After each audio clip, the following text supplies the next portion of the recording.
in sometime just after 8. But Wyatt, if you will give me a quick assessment on that big football game. I know it was a tough loss for Page, but just the good, the bad, the ugly. What you saw there last week?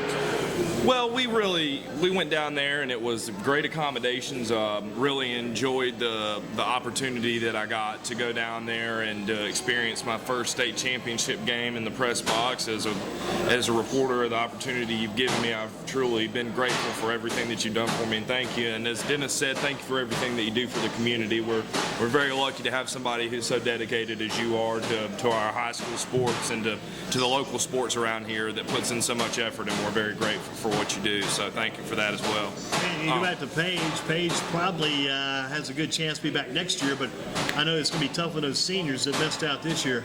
It will. I think it'll really be tough for them but you know, when we talked to Elijah and DeAndre in the press conference, they both seemed as upbeat as they could be. You know, they both looked really professional. That was really one thing that I was really impressed with was their professionalism.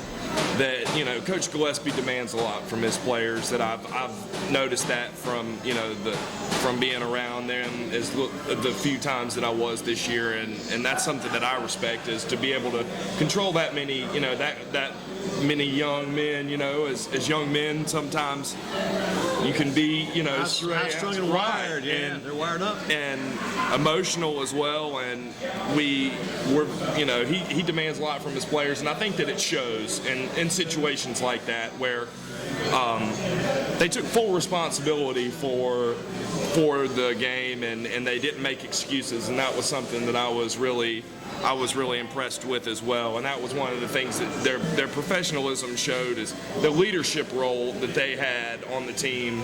They spoke to that a little bit, where they felt they should have stepped up more as leaders. But, you know, I think that they started off in a hole, and you really get couldn't. 14 Right. nothing, around 28-0. It's hard to get back after Right, that. it really is, and Coach Paul Mary from Mallard Creek spoke a little bit to the likes of practicing the drills to make those turnovers happen that ended up being the demise of the Pirates. You could see a couple. They were just chopping the ball out from behind, right? After hard. They were really attacking the ball, and they were talking about the defensive guy that they had in there was talking about how hungry their defense was and how tired their DBs were of hearing. A team like Page a bit on the ropes, and you feel Page is kind of cracking a little bit, you want to go ahead and just break that thing up, break it completely up once you get them cracking. They do, and I think that's really what happened. You know, they jumped out. You know, Mallard Creek won the toss and chose to defer, and they took the ball. You know, I guess they ended up with the ball first. Yeah, they looked about 50 yards in that return. They did. They went 50 yards on the return, and Harrison Kaiser made the tackle there. He saved the touchdown from the very beginning. That's not what you want when your kickers have to make the saving tackle. Though, right, sure. and then Mallard Creek ended up running down the field with James Smith. That he was very impressive in that game. He was a great leader. He was.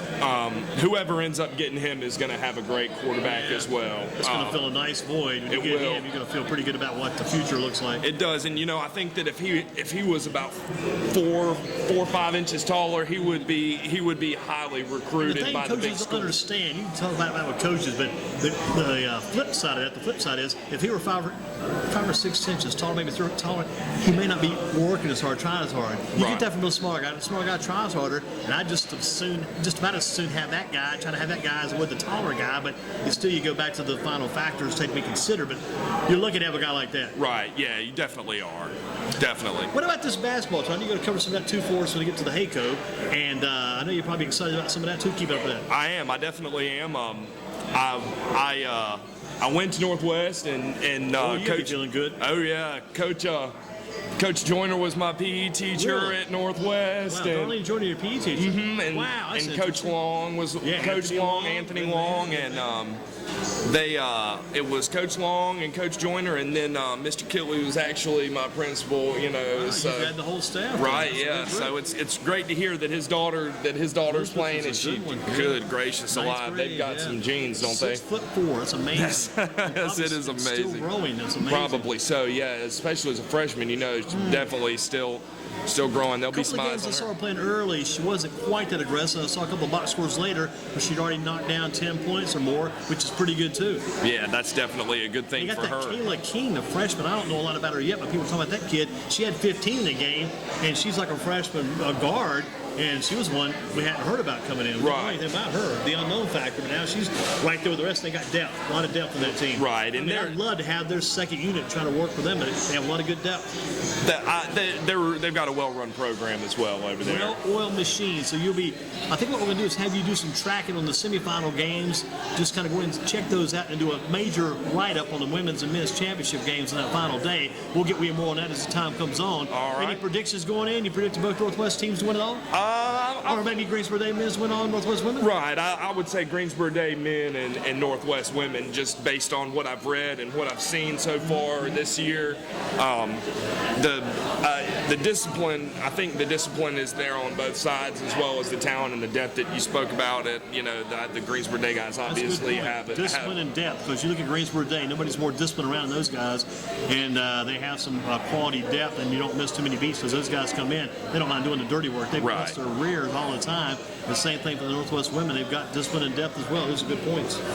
Yeah, I think that's a big factor in winning in any sport that you see in around, and you hear a lot of people talking about, coaches, players talking about those two things. Mainly the discipline. People that put in the hard work. You're going to have good results when you have hard work put in like that. That you get. James Smith factor out of Mallard Creek's a prime example. Definitely. 3 championships. I mean, that's those guys. A lot. Those two guys sitting in that press conference both had 3 state championships. You think about going to a school and you walk in as a freshman and that's the only year that you don't win a state championship. That is unbelievable. That doesn't happen very often.